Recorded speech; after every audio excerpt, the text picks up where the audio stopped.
Donc Cyril avec vous sur Radio Vallée de la Lézarde et j'ai la chance d'avoir alors voilà une grande personnalité de la chanson française qui a marqué une magnifique époque, les années 70, 80, 90 notamment, on l'a revu après sur des tournées Star 80 et là on a une bonne nouvelle à vous annoncer puisqu'elle sort bientôt son nouvel album. On va tout savoir et on va reparler aussi de son passé et je pense que ça va lui faire plaisir. C'est Julie Pietri. Julie Pietri, bonjour. Bonjour. Bienvenue sur RVL. Alors RVL, je ne sais pas si vous connaissez, c'est Radio Vallée de la Lézarde. C'est une radio qui existe depuis 82, une des premières radios libres. On est en région du Havre. Donc voilà, pour nous situer ici même, voilà, pour vous Très situer. bien, écoutez, Et on vous dit. ravi. Et on vous diffuse encore, puisque voilà, on est une radio qui diffuse déjà 85% de chansons françaises. Ah, ça c'est chouette, bravo. bravo. Alors Julie Pietri, avant plus connue avant sous le nom, enfin plus connue sous le nom de Julie. Alors quand j'ai reçu votre dossier de presse, alors j'ai été surpris de pas avoir vu le nom de la bande à Basile, parce que je sais que vous avez fait partie au début de la bande à Basile, peut-être personne ne le sait, et pourquoi ne pas parler de cette petite expérience avant votre grande carrière solo ? Bah, vous l'avez cité vous-même, petite expérience. D'accord. C'est votre mot. Non, je ne vais pas parler de tout. D'accord. Vous auriez du mal à lire si j'avais tous les feuillets à écrire de ma vie. Ce serait trop long et je crois qu'on commence un peu logiquement par le fait que voilà j'ai pu entreprendre une carrière en soliste. Bien sûr. Donc c'est Magdalena qui est un peu le fer de lance du début, on peut dire ça ? Voilà, donc après avoir fait ce que j'ai toujours appelé, quand on me posait la question, ma Starac à moi, comme elle n'existait pas la Starac à l'époque, c'était la bande à Basile. J'ai été remarqué, c'est ce que je voulais d'ailleurs, c'est qu'on me remarque. J'ai eu du pot parce qu'on m'a remarqué et on m'a proposé le morceau Maria Magdalena, c'est magnifique. Parce qu'à la base, vous aurez pu être orthophoniste. Ça, c'est vrai. À la base, oui, j'ai mon diplôme d'orthophoniste. D'accord. Alors ça, je ne savais pas non plus. Alors ensuite, les succès se sont enchaînés assez rapidement. Vous avez eu on peut dire aussi, bon, le talent, ça c'est sûr, vous l'avez confirmé pendant ces années. Est-ce qu'à l'époque, il faut avoir aussi un petit peu de chance, rencontrer la bonne personne au bon moment, parce que je sais qu'il y a beaucoup d'artistes, malheureusement, qui auraient dû sortir, et voilà, comme dans tout métier, il y a des gens qui sont infréquentables. Vous avez eu la chance de rencontrer les bonnes personnes, vous ? Alors, c'est très difficile ça. En fait, vous rencontrez forcément des personnes extrêmement problématiques qui sont pas vraiment des bonnes personnes, mais soit il faut arriver à avoir la force de les contourner, ce qui est pas évident quand elles ont du pouvoir et qu'en plus vous n'êtes qu'une femme, surtout à l'époque. On n'était pas encore prêt à écouter les femmes comme comme aujourd'hui elles font ce qu'elles veulent, comme les Clara Luciani, les Juliette Armanet, etc., qui profitent un peu du fait que nous on a un peu essuyé les plâtres.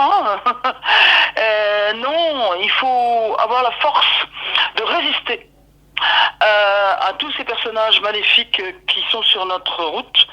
Et non, je n'ai pas eu la chance de les éviter. J'ai pu simplement beaucoup lutter pour obtenir soit mon indépendance, soit essayer de me sortir de leurs griffes. Voilà, c'était pas d'une évidence folle, mais je l'ai fait parce que probablement, j'avoue pour mes camarades qui n'ont pas eu la chance de pouvoir émerger, j'avais peut-être une force de caractère terrible, quoi, parce que c'était difficile de me faire taire ou de m'empêcher de partir. D'accord. Voilà, alors, un peu ça. Alors on en a parlé hors antenne, mais ce serait bien que vous en parliez à nos auditeurs. Je vous ai confirmé tout à l'heure que en fin de compte, je me pensais que la chanson Et c'est comme si c'était une chanson originale de Julie. À l'époque, on disait Julie, hein. Mais non, oui, c'est parce une. Que j'ai commencé toute ma carrière. Ça, c'est intéressant parce que les gens pensent que j'ai commencé ma carrière avec Ève Lève-toi. Parce que Non, non. J'ai commencé bien oui, avant.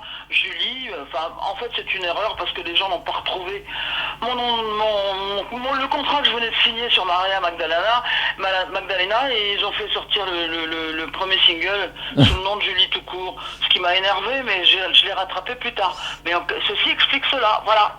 Ok, donc vous pouvez raconter cette anecdote donc, de cette reprise. Enfin, moi je pensais que c'était... Je ne savais pas que c'était une reprise que vous avez chantée avec cette version française, et c'est comme si. Vous pouvez la raconter, comment vous avez connu ce titre des Kings? Moi j'appelle pas ça une reprise, j'appelle ça une adaptation. Une adaptation, oui, tout à fait. Oui, une reprise c'est pas pareil. Effectivement. Voilà, moi j'étais fan des Kinks depuis que j'étais petite, parce que mon frère aîné apportait toujours des imports à la maison, ce qu'on appelait à l'époque des disques qui arrivaient de l'étranger, qu'on trouvait avec difficulté, et il était fan de plein de musique. Moi j'ai écouté tout, et ça a été une merveille d'avoir un frère aîné qui aimait tant la musique, et qui aime tant la musique, et il est revenu un jour avec un import des Kinks. Alors il y avait tous les morceaux qui étaient des tubes à l'époque, mais il y en avait un que j'aimais beaucoup, il s'appelait I Go to Sleep, et que reprendra bien plus tard, alors que je commençais ma carrière. J'avais déjà fait Maria Magdalena et un autre disque d'or encore. Je vais entendre ce morceau repris par les Pretenders, qui est un groupe de rock que j'adore, où il y a une nana qui chante, qui s'appelle Chrissy Hines, que j'aimais énormément, et j'ai trouvé que sa voix était pas très lointaine, en toute humilité. Mais c'est vrai, maintenant avec du recul, effectivement. Et j'ai eu une fulgurance, je me suis dit, il faut que j'écrive un texte français qui soit... vous pouvez pas faire une traduction, hein, c'est impossible. Le français, c'est pas les mêmes syllabes, et c'est pas la même prosodie que l'anglais, donc vous pouvez pas faire juste traduire un texte. Et donc j'ai écrit là mon premier texte. J'ai eu cette fulgurance, je me suis dit faut que j'écrive un texte là-dessus, et je me suis pour la première fois penché sur mes feuilles blanches, et j'ai écrit en effet un texte, et qui a été accepté par Ray Davies, le leader des Kinks, parce qu'il faut quand même que la personne dont vous adaptez l'œuvre soit d'accord, et elle a été d'accord. C'était donc le leader des Kinks, et j'ai l'immense bonheur de voir dans les noms d'auteurs et compositeurs, et c'est comme si sur mon disque d'or il y a marqué Julie Thiétry, Ray Davies. Alors ça, je peux vous dire, pour les aficionados comme moi, alors là c'est le pied, hein. C'est la classe. Ça passe au-dessus de la tête de tout le monde sauf de la mienne. Voilà.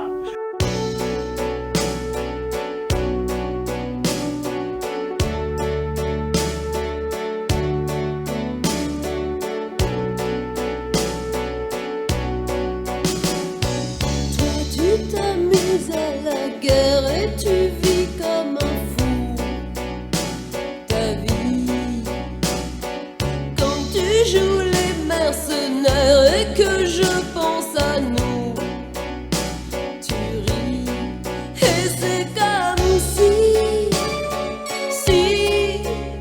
je devais vivre l'enfer sans toi, et c'est comme si tu voulais vaincre la terre sans moi.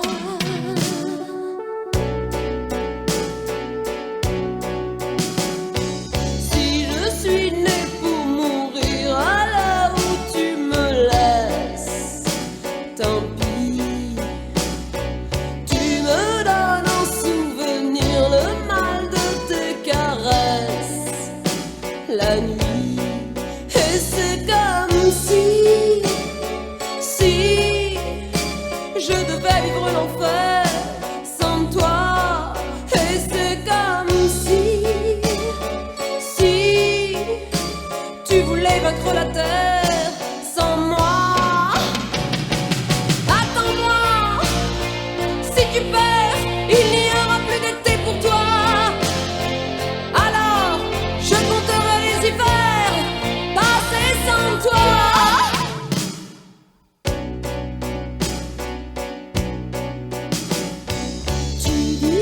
Tu viens de dieux qui n'ont pas su donner leur vie, que tu dois être de ceux qu'on ne peut pas aimer.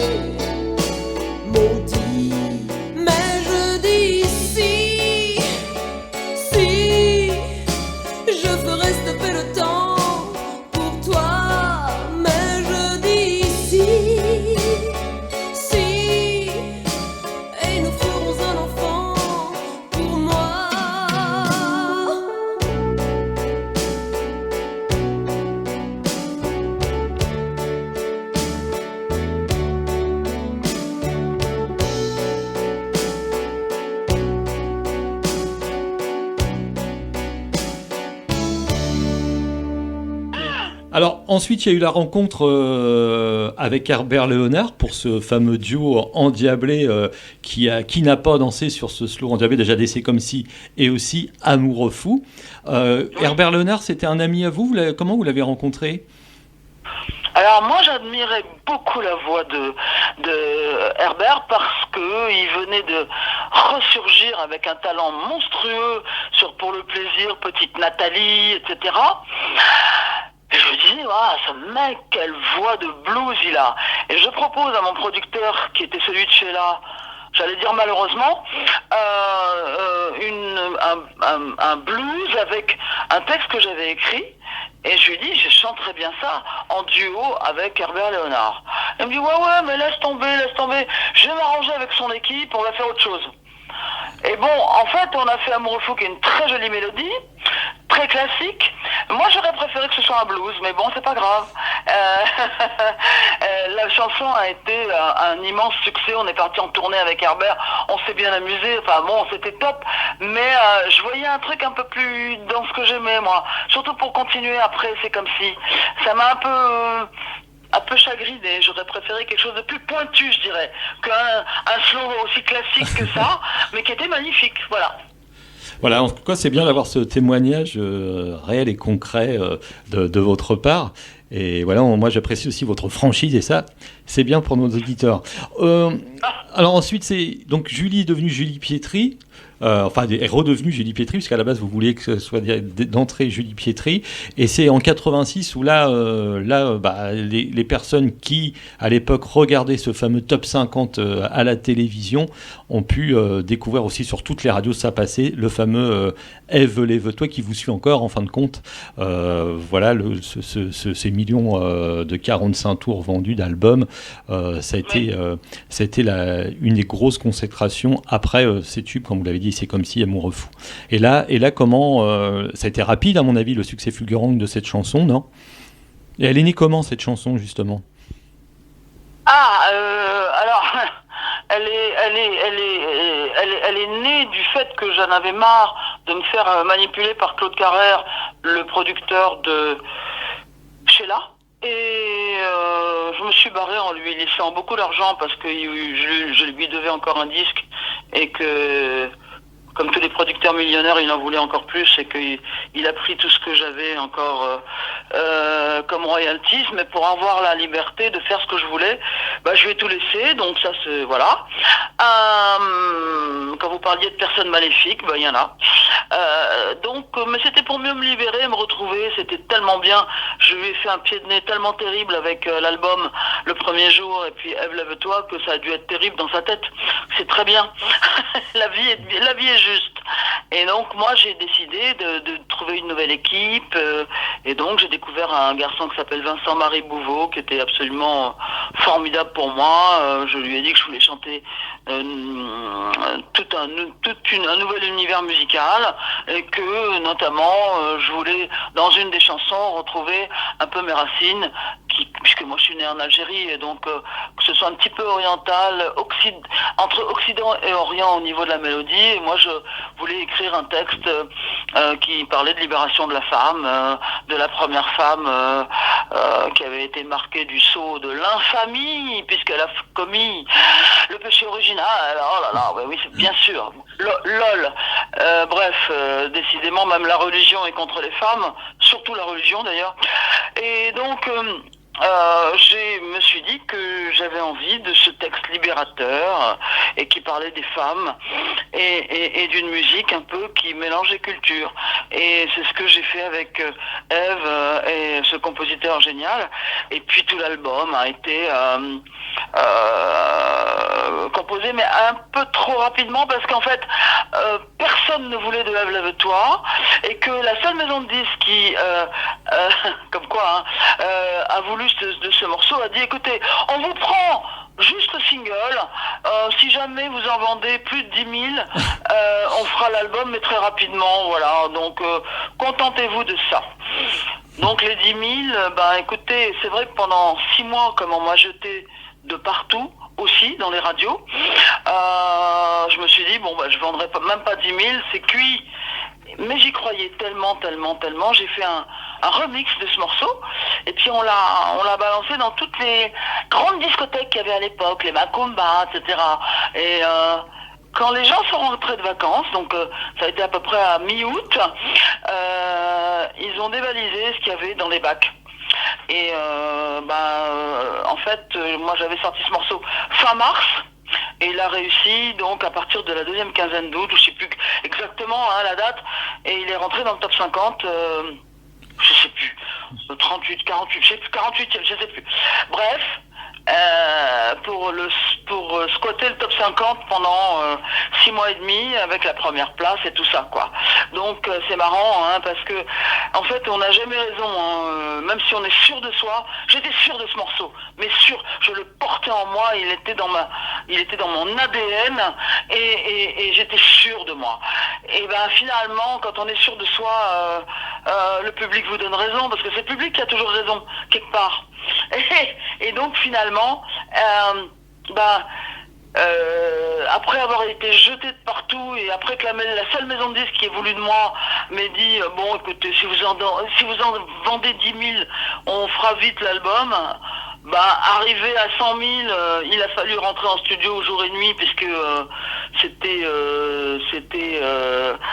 terrible. L'aventure de Ève était il fallait être partout, en télé, en radio, donc c'était terrible. J'enregistrais de nuit, parce que j'avais plus de temps, j'avais plus de vie, j'avais plus rien. Et donc tout cet album, il y a des morceaux qui sont moins aboutis que d'autres parce qu'il a fallu faire trop vite. Donc, mais j'accepte, c'était comme ça, parce que Ève, qui est un morceau que j'estime être toujours magnifique, et que donc il n'y a pas de problème qu'il me poursuive encore aujourd'hui, Ève a tellement déchiré que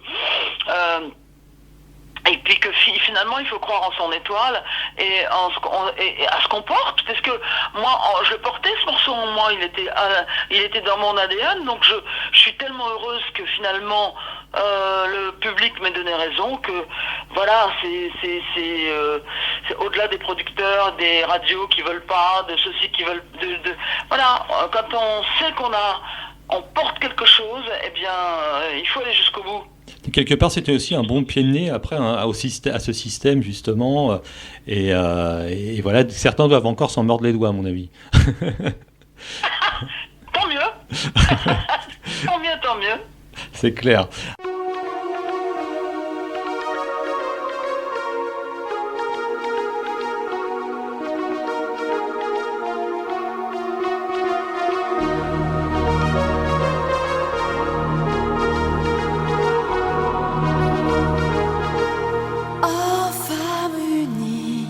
Péché, désir, pour un serpent de Bible, a brisé son empire, bleu de l'enfer, couleur amour, dessine sur la pierre les mots du premier jour, saveur amère d'homme interdit, à goûter les plaisirs que Dieu punit. Oh, cœur mortel, Ève aux yeux pâles, délaissée par le ciel, elle a mal.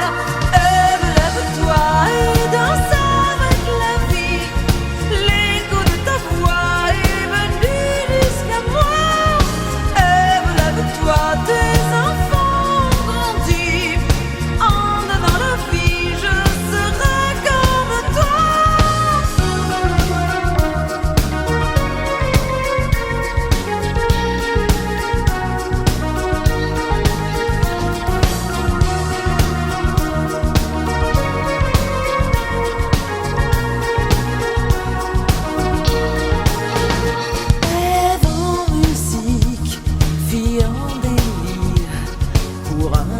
Afrique a perdu le sourire, Ève en velours, chagrin d'amour, chemin du petit jour, n'aime plus rien. Oh, femme future, sur ce trésor, le corps en aventure, elle s'endort.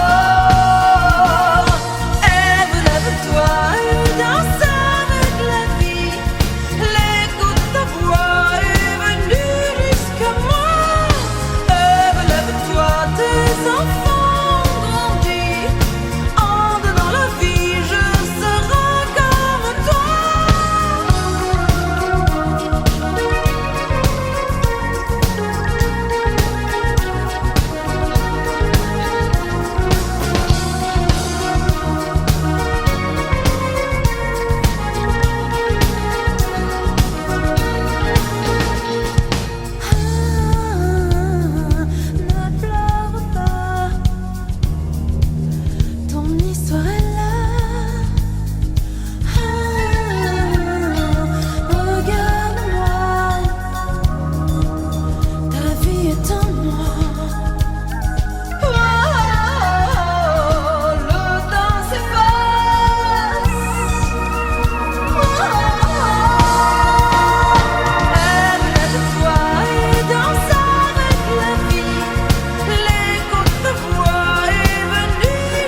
Alors ensuite, bon, donc vous l'avez dit, il y a eu sur cet album, après il y a eu des titres enchaînés. Moi, je me souviens bien du titre Nouvelle Vie, Nouvelle Vie, Mortelle. Absolument, Et en pas.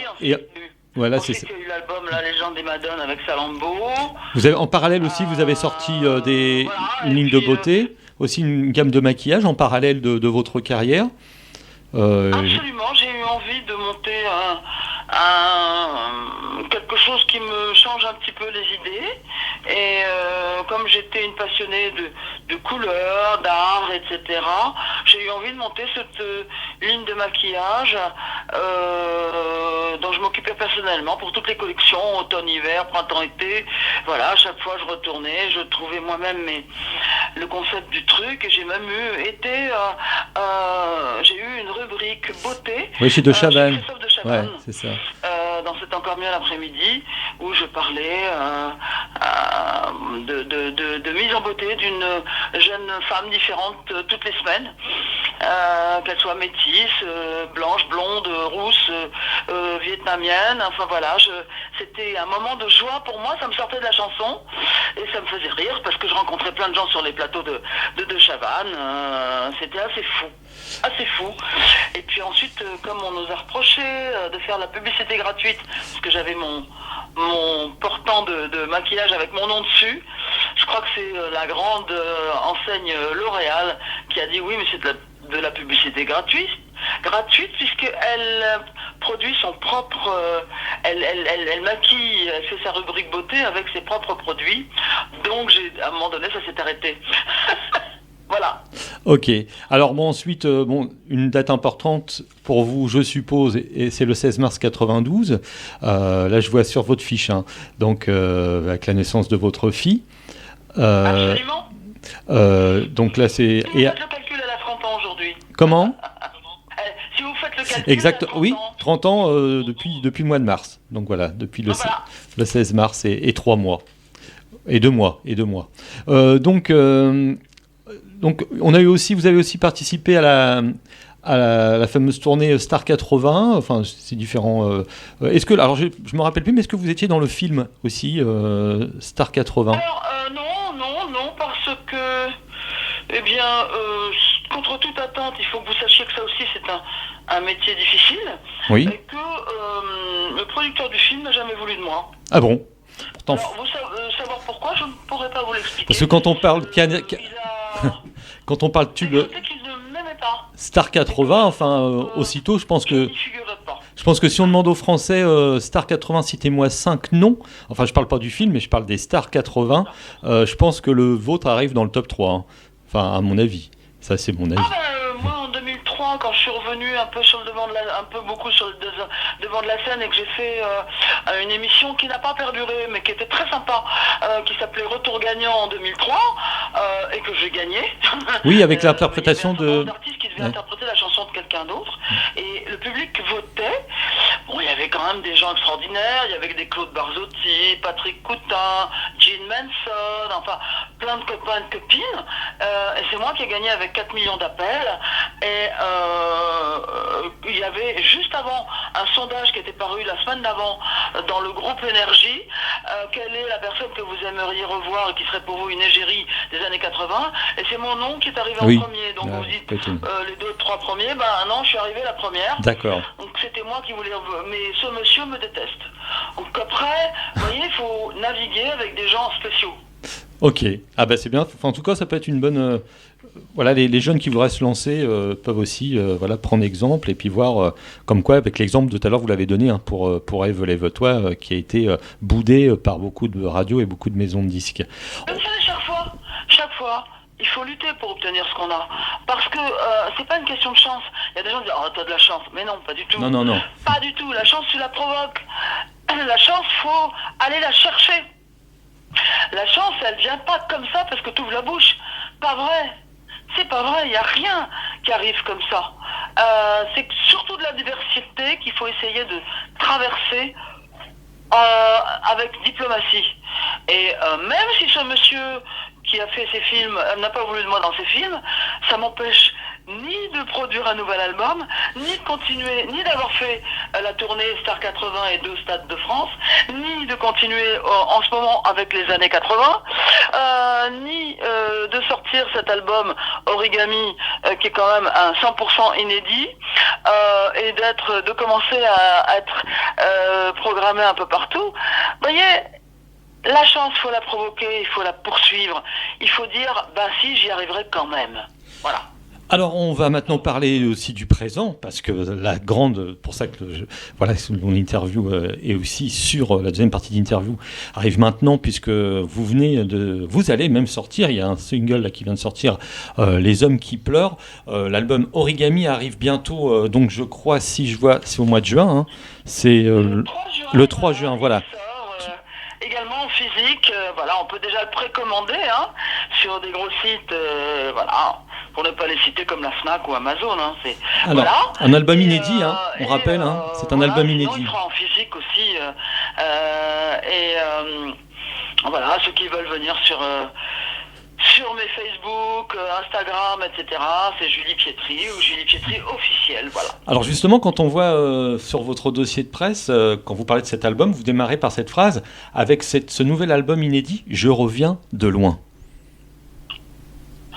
Oui, parce que déjà,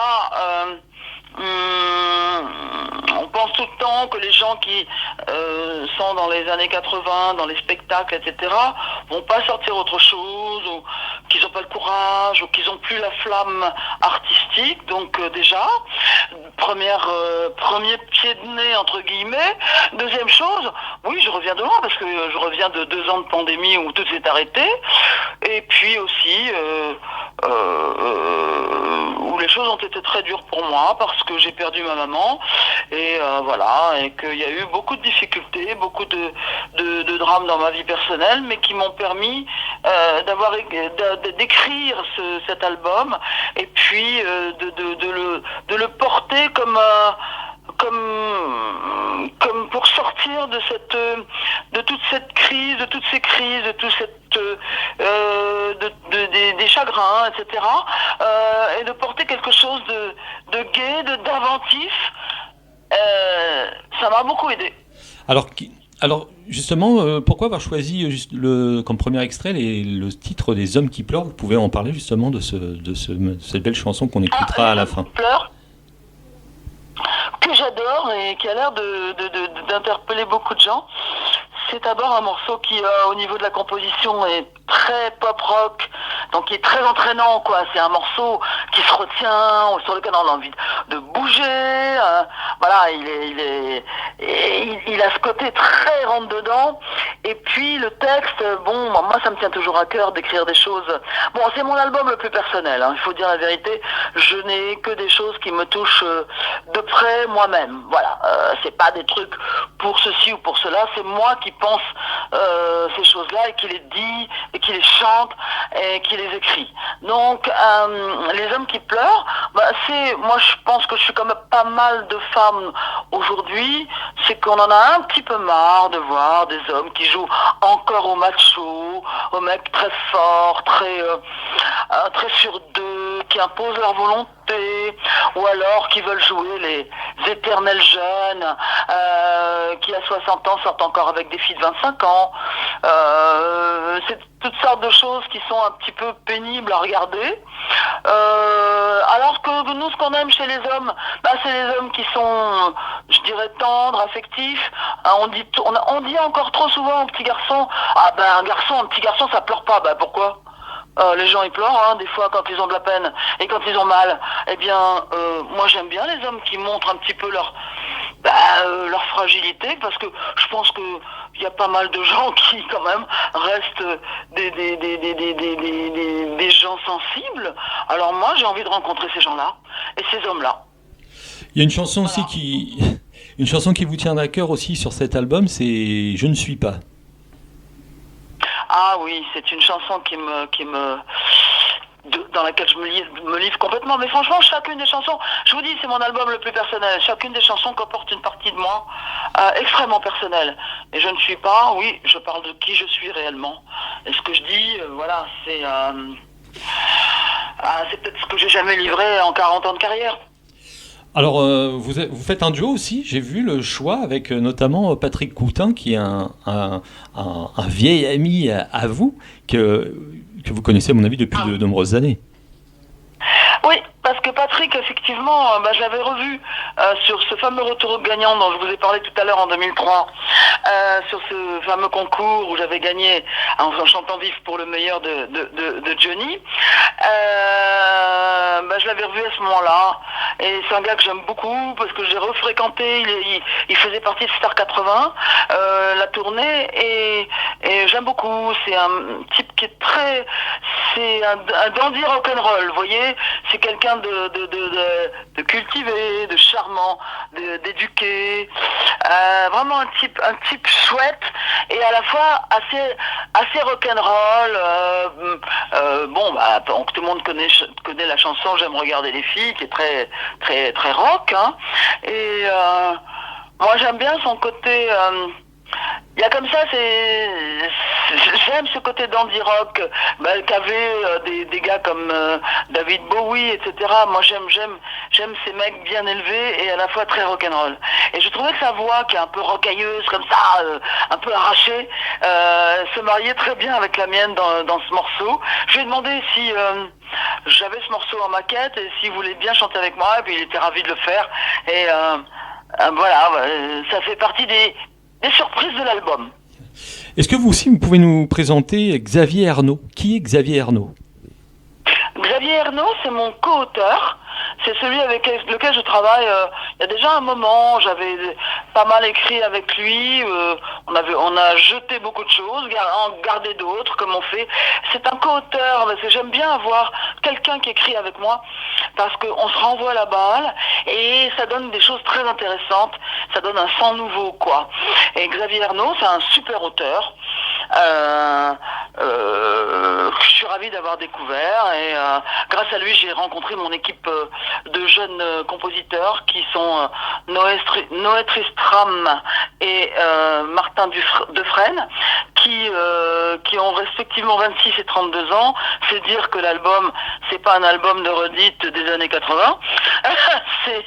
Ce sera très nouveau et très surprenant. La tonalité pop-rock y est très présente, parce que parce que l'équipe est jeune et parce que c'est ce que je recherchais. Sinon, j'aurais pas produit, puisque c'est moi le producteur, la productrice, donc j'aurais pas produit un nouvel album si j'avais pas trouvé ce 109. Alors ok, on peut dire que l'album donc va sortir. Est-ce qu'il y aura une tournée, une sortie d'album officielle dans un lieu de la région, ou sur Paris ou en province? Eh bien, en tout cas, il y a une tournée qui commence au mois d'octobre. Alors attendez que je retrouve les dates, si vous ne les avez pas. Moi je les ai. Le dimanche 2 octobre. Le dimanche 2 octobre à Richelieu.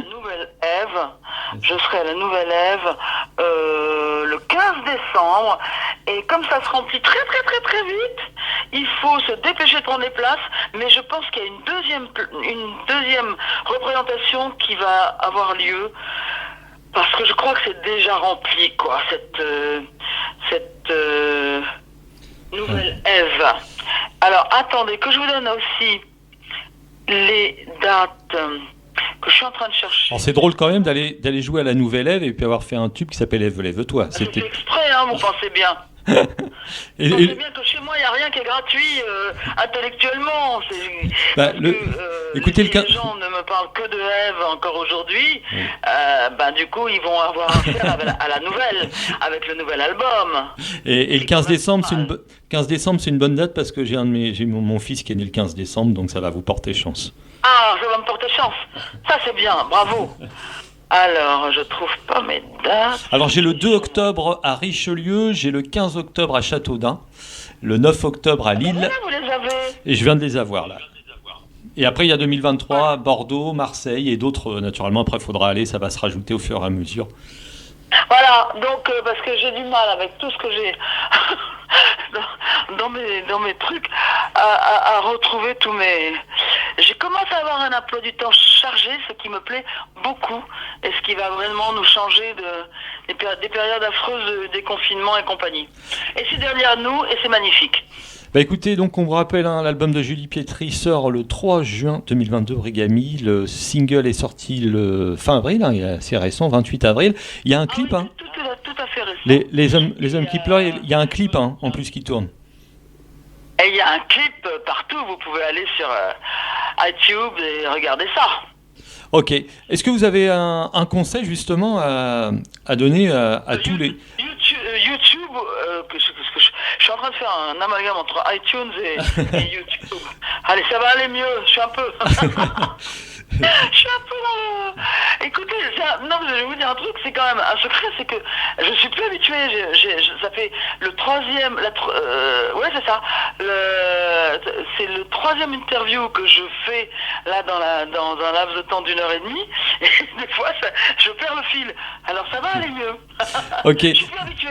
Est-ce que vous avez un petit conseil à donner parce qu'on nous, notre radio aussi a une particularité, c'est de diffuser beaucoup d'autoproduits, beaucoup de jeunes artistes qui commencent dans la région et hors de France. Est-ce que vous avez, enfin hors de la région, est-ce que vous avez un petit conseil à leur donner à ces jeunes-là qui démarrent et qui voudraient faire une carrière dans la musique? J'ai qu'un seul conseil à donner, c'est avoir la niaque. Et quand on vous dit non, il faut quand même y aller. Ok. Enfin, le message est passé. Et croire en son étoile. Et que ceux qui écoutent l'album, il y a un morceau qui s'appelle justement L'étoile, qui parle de harcèlement, hein, que ce soit harcèlement moral au travers d'internet et de tous ces réseaux parfois moches, de tous ces haters, mais il faut pas se laisser aller, il faut croire en son étoile et il faut croire en ce qu'on fait. C'est ce que je dis dans ce morceau. Et continuer sa quête. Voilà. Ok, bah écoutez Julie Pietri, merci encore pour votre gentillesse, votre disponibilité, et puis longue vie à Origami alors. Eh bien merci beaucoup. Allez, on y croit, j'y crois moi complètement. Hein. Parce que franchement, pour l'instant, l'accueil des hommes qui pleurent a l'air très chouette. Alors je suis contente. Ok, pas de souci, on suivra ça de très près. Merci Julie, et puis à la prochaine. À la prochaine, merci infiniment. À bientôt. À bientôt. On nous parle de héros, des premiers de la classe, de ceux qui font les beaux, enveloppés de strass. Ces hommes préfabriqués, aux mensonges insistants, qui ne peuvent résister face à l'usure du temps. Mais où se cachent les hommes qui pleurent, tous ceux qui laissent parler leur cœur. Mais où se cachent les hommes qui pleurent, tous ceux dont les rêves nous effleurent. On nous dit qui aimer pour rester à la page, des gamins trop figés, coincés entre deux âges. Ces hommes dans l'air du temps, camouflant leur passif, qui nous poussent comme le vent, bien trop près des récifs. Mais où se cachent les hommes qui pleurent, tous ceux qui laissent parler leur cœur. Mais où se cachent les hommes qui pleurent, tous ceux dont les rêves nous effleurent. On